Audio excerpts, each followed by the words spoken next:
করে রাসূলুল্লাহ সাল্লাল্লাহু আলাইহি ওয়াসাল্লাম ইবনে মাজাহ শরীফের হাদিস 425 নম্বর হাদিসটি কোন সেই জামানায় রাসূলুল্লাহ সাল্লাল্লাহু আলাইহি ওয়াসাল্লামের সামনে একজন ব্যক্তি কি করতেছেন উযু করতেছেন কিন্তু পানি উযুতে যতটুকু লাগে তার চেয়ে অতিরিক্ত বেশি পানি খরচ করার কারণে নবী সাল্লাল্লাহু আলাইহি ওয়াসাল্লাম করতে বললেন হে আল্লাহর বান্দা হে যুবক তুমি যে উযু করতেছো সেই উযুতে তো পানি অতিরিক্ত খরচ হচ্ছে।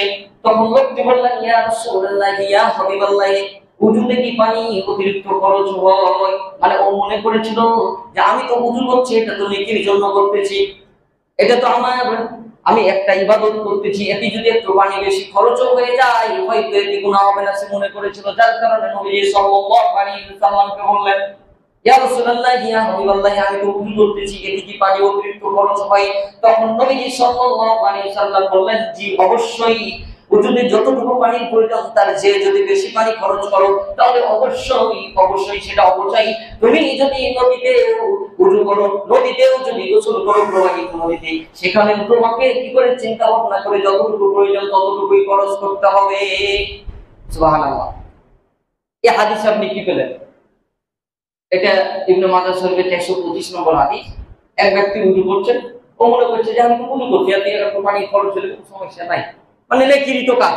কিন্তু আল্লাহ রাসূল ওনাকে বলছে যে এটা অতিরিক্ত খরচ হলে অবশ্যই এমনকি নদীতেও যদি তুমি উযু করো প্রবাহিত নদী, এখন নদীর পানি আমি যদি এক বালতি তুলি বা উযু করি ধরে বেশি পানি খরচ করে যদি করি তো নদীর পানি কোনো ক্ষতি হবে কি বলে?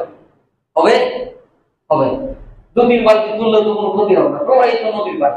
তারপরে নবীজি বলছে যে তুমি যদি নদীতেও উযু করেন নদীতেও গোসল করো তাহলে তুমি কি করো সচেতনতা অবলম্বন করো, তোমার যতটুকু দরকার ততটুকুই করবা, অতিরিক্ত করবা।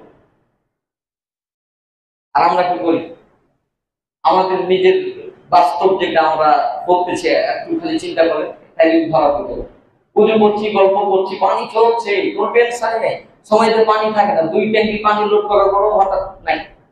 অসচেতন লোক যে আছে পানি চলছে এমন ভাবে উযু করে যে গোসল 2-3 জোড়া করাই আমরা বদনা বলি এক বদনা পানিতে উযু করলে আগে দেখা গেছে যে আমরা কি হয়েছে ও পানি অর্ধেক খেয়ে গেছে, কারণ আগে আপনার এক বদনা পানি যাতে ক্লান্তি শুরু হইতো বলকে চাপ দিয়ে প্রেস করার পরে তখন পানিটা বেরোতো। এই জন্য হিসাব করে কিন্তু অঙ্গালি এই পানি খরচ করতো গোসল করার সময় 2 থেকে 3 বা 4 ওই 3 বা 2 এরকম অল্প যতটুকু পারা যায় অল্পতে করার চেষ্টা করতো। কারণ কেন যে পানি যদি বেশি খরচ করি